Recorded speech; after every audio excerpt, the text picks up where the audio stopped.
So our first witness is coming via WebEx, Judge Kenneth Starr. Judge Starr served as a judge on the D.C. Circuit Court of Appeals from 1983 to 1989. Mr. Starr has argued 36 cases before the Supreme Court, including 25 cases during his service as Solicitor General of the United States from 1989 to 1993. From 1994 to 1999, he was appointed to serve as independent counsel for 5 investigations. Mr. Starr has had a distinguished career in academia and continues to write articles and serve as a guest commentator on a variety of media programs. Judge Starr. Well, thank you, Mr. Chairman and Ranking Member Peters and members of the committee. It's an honor to be with you, even remotely. Over a century ago, the Supreme Court of the United States wrote this: "The right to vote is a fundamental political right, preservative of all rights." And over our 231 years as a constitutional democracy, the story of our American experiment is in no small part a story of expansion and inclusion.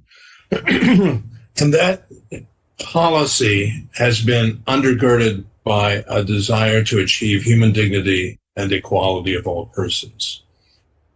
In the wake of the Civil War, very briefly, our constitutional history in terms of amendments governing voting.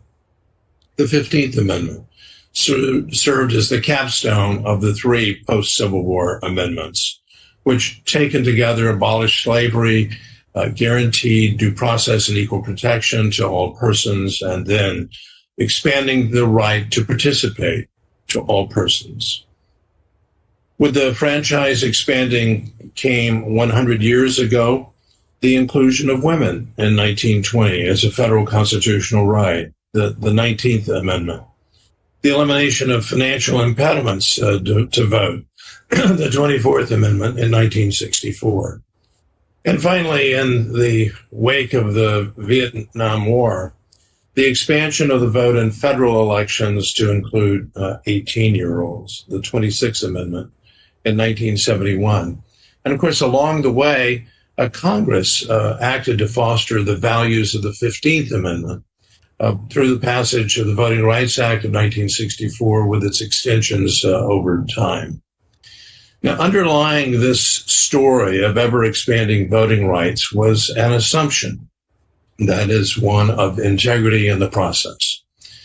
Recall the scene in the wonderful movie Selma, as the would-be voter portrayed by Oprah Winfrey was unconscionably stymied in her effort simply to register to vote.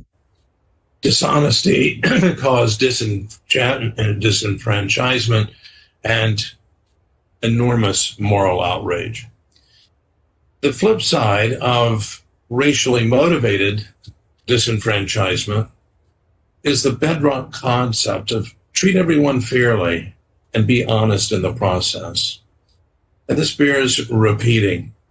Honesty in the electoral process is fundamental to the social bonds that unite us as a free people, echoing the chairman's opening statement.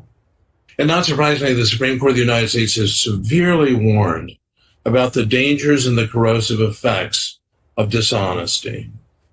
Here's what a unanimous Supreme Court wrote in 2006.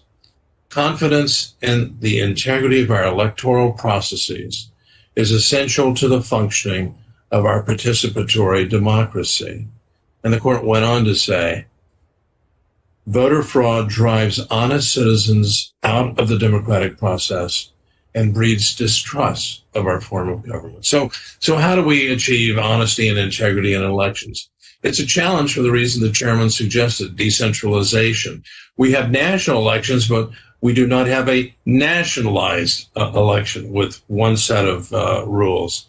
Indeed, both Article 1 and Article 2 point out the approach of our decentralized government, and that is we look to the states, but specifically state legislatures. Both Article 1, Section 4 of the Constitution and Article 2, Section 1, Clause 2.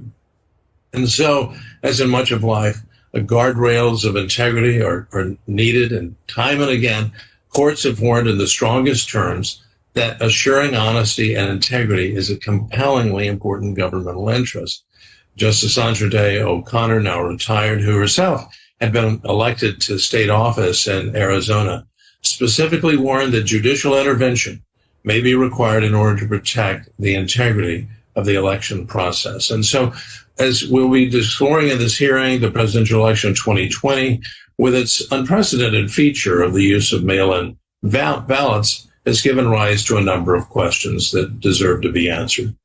I will, instead of pointing to examples such as in Pennsylvania, where there was a clear violation of the law, and then the statement of Justice Samuel Alito, since my time has now expired, I want to close just by a reminder that in history, there was, in fact, a campaign, an illicit campaign, to deprive Abraham Lincoln of the presidency, and that was through the use of mail-in ballots. So I think in the spirit of the Carter-Baker Commission, it's wise for us, since of the warning that they had with respect to mail-in ballots, to pause and reflect on how we can, in fact, better assure that bedrock factor and feature of integrity in the election process. I thank the chairman and I thank the committee.